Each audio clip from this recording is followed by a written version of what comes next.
안녕하십니까, 레필입니다. 6월 8일이죠. 시스템 반도체 파운드리 종목 리뷰하도록 하겠습니다. 먼저 증시부터 보겠습니다. 코스피 하락했고요. 코스닥은 하락해서 상승했습니다. 자, 지금 계속해서 증시 전체가 뭔가 방향을 잡지 못하고 흔들흔들거리고 있는 모습이고요. 이 와중에 또 외국인은 매도를 했고 기관이 매수를 하면서 좀 지수를 받쳐준 것 같습니다. 여전히 이제 코스피 같은 경우는 상당한 위치에서 머물고 있는 중이고요. 뭔가 이 글로벌 증시가 방향을 잡지 못하고 계속해서 횡보를 하는 모습이고, 그 테이퍼링에 대해서 계속 경계를 하고 움직이는 것 같습니다. 확실히 이제 금리 인상이 좀 다가오다 보니까 추가로 더 주가를 올리는 것에 대해서 부담감이 어느 정도 있는 것 같고요.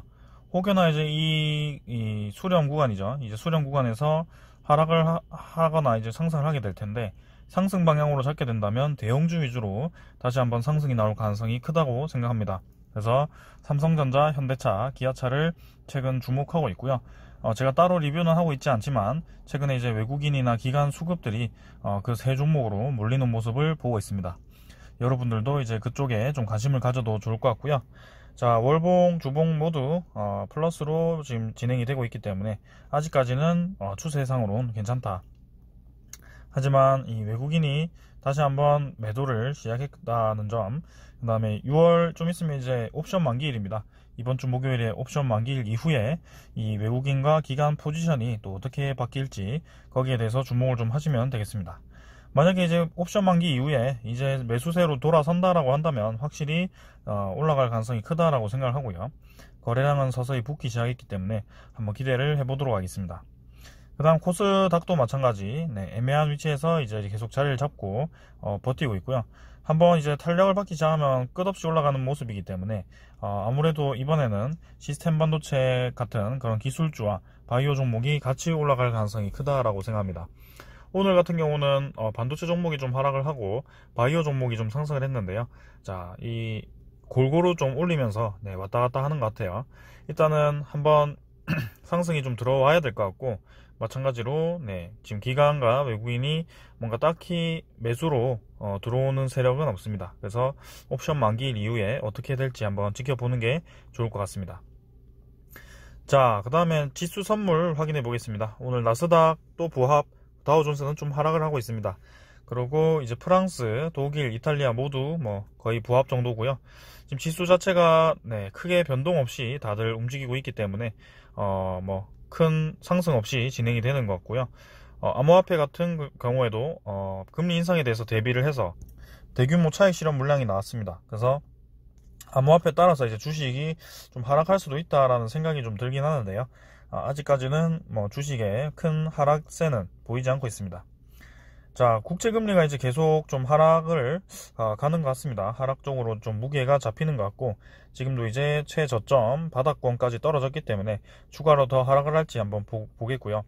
원래는 이제 미국이 대규모 부양 정책을 펼치게 되면 이 국채 발행을 많이 하게 됩니다. 그래서 국채 금액이 떨어지게 되면 국채 금리가 자연스럽게 올라가게 되는데요.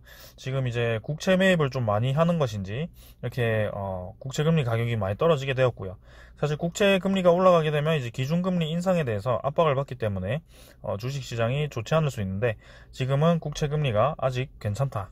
그래서 전체적인 분위기가 지금 증시 쪽으로 나쁘게 진행되고 있지는 않습니다. 그래서 아주 그냥 관망 정도로 보면 될 것 같고, 오늘 증시는 이 정도로 보고 내일 또 이제 목요일까지 어떻게 흘러갈지, 그 다음에 목요일 이후에 어떻게 흘러갈지 보는 것이 중요할 것 같습니다. 자, 오늘 증시는 여기까지 보겠습니다.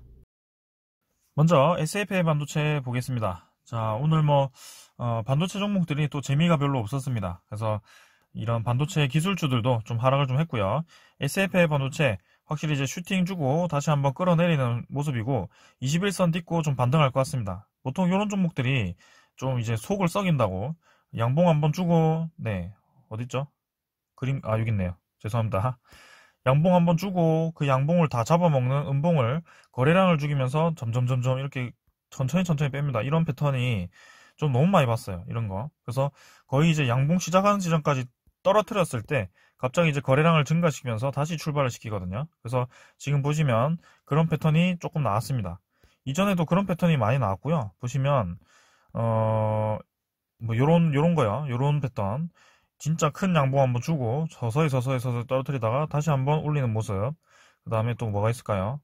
요건 아닌 것 같고, 자, 요런 지점에서 다시 한번 떨어뜨렸다가 올리는 모습. 뭐 그런 게 SFA 반도체가 좀 그런 패턴입니다. 그래서 좀 인내심을 가지고 길게 보시는 게 좋을 것 같고요.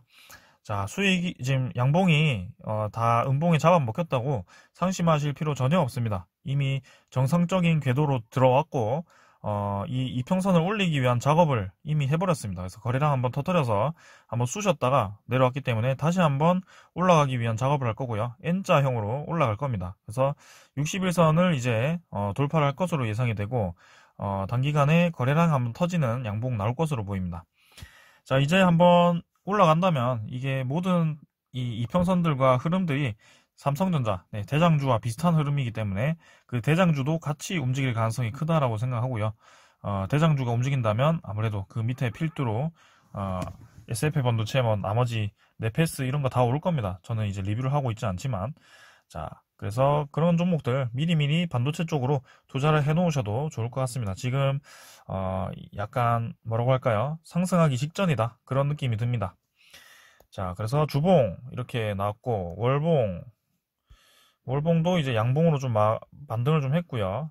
사실 이제 고점 위치이긴 합니다만 전체적인 흐름을 보았을 때 SFA 반도체가 이제는 이 흐름을 깨버리고 신고점을 향해 좀 나아가지 않을까라는 생각이고, 외국인 매도를 멈추고 이제 매수로 전환했습니다. 그래서 내일 양봉이 좀 나왔을 때 어떻게 외국인이 매도를 할지 주목을 좀 하시면 좋을 것 같고요.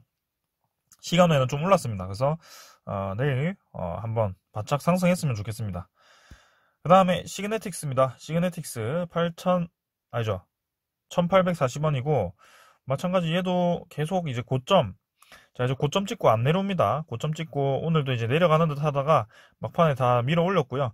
자, 이전처럼 이렇게 쉽게 떨어뜨리지 않고 받치는 모습. 그래서 고점을 한번 돌파하기 위해서 다시 한번 힘을 좀 모으면서 좀 올라가는 모습입니다. 그래서 이번에 1850원 선을 넘어버린다면, 자, 시그네틱스 재밌는 상황 나올 것 같고요.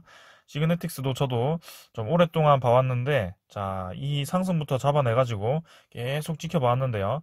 결국에는 이렇게 장기 투자할 만한 종목이었다. 네, 결국에는 오랫동안 횡보를 좀 했지만 등락폭이 좀 큰 박스권을 그렸지만 이 박스권을 돌파하기 일보 직전이다. 그래서 월봉상으로 접근을 했을 때 이제 120 월봉선이죠. 이 N자로 반등을 했기 때문에 장기적인 이미 추세선을 깨버렸고요. 네, 하락 추세선을 깨버리고 상승 흐름이 나왔기 때문에 시그네틱스는 중장기적으로 올라갈 가능성이 있다. 그래서 2,000원, 3,000원까지도 저는 가능하다라고 생각을 합니다. 그래서 뭐 투자자는 본인의 판단이지만 저의 이제 이런 흐름을 판단했을 때는 이런 식으로 진행을 할 것 같다라고 생각이 되고요. 거기에 대한 근거로 시그네틱스는 임원진들이 계속 매수를 하기 때문에 시그네틱스가 2분기, 3분기, 4분기가 점점 더 좋아질 거라고 생각합니다. 자, 외국인 계속해서 매수하죠. 어제 매도했던 것도 그대로 매수해버렸고요. 뭔가 이전과는 좀 다른 외국인의 흐름이 나오고 있습니다. 그래서 지분이 이렇게 꾸준히 좀 상승하는 모습은 별로 없었거든요. 보통 올리고 나면 다시 매도하고 그런 모습이었는데, 자, 한번 주목해볼 만하다. 지금 시그네틱스 지분을 계속 높이고 있다라고 보여지고, AD칩스가 이제 좀 문제죠. 유상증자 이슈 때문에 이렇게 하락을 좀 했고, 이제는 241선, 거의 이제 장기 하락 추세선이죠. 장기 추세선이죠. 네, 장기 추세선을 찍었습니다. 그래서 제가 이제 한 가지 충고를 드리자면, 장기 추세선을 이제 오랫동안 뚫지 못하다가 뚫었을 때는 매수 타이밍이 되고요. 장기 추세선을 오랫동안 위로 접근해 있다가 아래로 이제 뚫어버렸을 때는 좀 매도 접근으로 해야 됩니다. 근데 뭐 꼭 그런 건 아니고요. 아래로 떨어졌다가 다시 올라올 수도 있어요, 빠르게. 근데 웬만하면 이 라인은 좀 지켜줘야 된다. 그래서 AD칩스가 이 정도로 이제 하락을 끝내고 사실 반등을 좀 해야 되는 타이밍이고, 유상증자 이슈로 인해서 좀 좋지 않은 모습이기 때문에 저한테 이제 추가 매수를 해야 되냐라고 물어보신 분들이 계시는데, 차라리 AD칩스 말고요, SFA 반도체나 시그네틱스를 매수하시는 걸 추천드립니다. 네. 그래서 AD칩스는 지금 유상증자 때문에 좀 당분간은 이 지지부진한 모습을 보일 것 같고, 유상증자 가격 확정을 위해서 좀 이제 올리는 작업이 나올 텐데, 그때 이제 좀 보셔도 될 것 같습니다. 자, 넘어가고요. IA도 결국에는 이제 떨어집니다. 그래서 쌍바닥 근처까지 떨어질 가능성이 높고, 아직까지도 흐름이 좋지 않다. 그래서 만약에 쌍바닥 찍고 이렇게 21선 살리는 상황에서 반등을 다시 한번 해준다, 요런 라인이 나온다면 저는 이제 그때서야 확실히 올라갈 수 있겠구나라는 생각을 갖고요. 지금은 1200원까지 또 떨어질 것 같은 흐름이네요. 그래서 빠르게 그냥 뭐 넘기도록 하겠습니다. 외국인 좀 샀지만 큰 의미 없고요. 그 다음 러셀도 조금 애매하게 지금 움직이네요. 그래서 21선을 지키지 못하고 지금 떨어뜨리긴 했는데, 이쯤에서 좀 반등이 나와야 될 텐데요. 일단 애매하게 올렸다가 애매하게 내렸다가 지금 러셀도 한참 좀 재미없는 모습으로 지금 진행을 하고 있습니다. 그래서 큰 박스권에 똑같이 이제 갇혀 있기 때문에 SFL 반도체나 아니면 그 시그네틱스처럼 그런 흐름을 겪고 있기 때문에, 시그네틱스는 이미 좀 많이 올라가지고 이런 라인이 있지만 SFL 반도체나 이 러셀 같은 경우는 아직까지는 그런 슈팅이 안 나와서 좀 더 기다리시면 한번 러셀도 거래량 실리면서 올라갈 것으로 생각됩니다. 투자자는 외국인이 조금 샀고요. 뭐 크게 의미 없고. 자, 그래서 지금 삼성전자 대장주가 지지부진하게 흐르다 보니까 또 이렇게 크게 관심이 없는 것 같고, 반도체 쪽으로 분명히 올해 안에 다시 한번 그 힘이 몰릴 겁니다. 그 힘이 몰렸을 때를 주목을 좀 하셔야 될 것 같고, 이렇게 저점 잘 다지면서 더 이상 내리지 않고 하락하던 이평선을 위로 올리는 애들 있죠. 그런 애들을 상승을 미리 예측을 해서 서서히 모아가시면 될 것 같습니다. 그래서 지금 뭐 두슬라, 흠슬라 이런 쪽으로 관심을 가지는 것도 좋지만, 이제는 오랫동안 잠자고 있던, 좀 멈춰있던 반도체에 대해서 관심을 가지는 것도 좋다고 생각합니다. 그래서 여러분들은 계속 이제 이런 리뷰를 봐왔기 때문에 좀 관심을 가졌을 거라고 생각되고요. 저는 분명히 그날이 올 것이라고 생각하고 크게 멀지 않았다고 생각합니다. 한번 기다려 보겠습니다. 자, 오늘은 여기까지 하고 마무리하고, 네, 내일 뵙겠습니다. 감사합니다.